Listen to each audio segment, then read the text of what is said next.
ರಾಜ್ಯದಲ್ಲಿ ಒಟ್ಟು 958 ಸಕ್ರಿಯ ಕೋವಿಡ್ ಪ್ರಕರಣ ವರದಿಯಾಗಿದ್ದು, ಕಳೆದ 24 ಗಂಟೆಗಳಲ್ಲಿ 113 ಪಾಸಿಟಿವ್ ಕೇಸ್ಗಳು ದಾಖಲಾಗಿವೆ.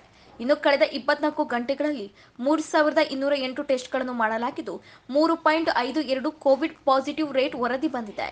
ಜೊತೆಗೆ 114 ಮಂದಿ ಕೋವಿಡ್ನಿಂದ ಗುಣಮುಖಗೊಂಡಿದ್ದಾರೆ.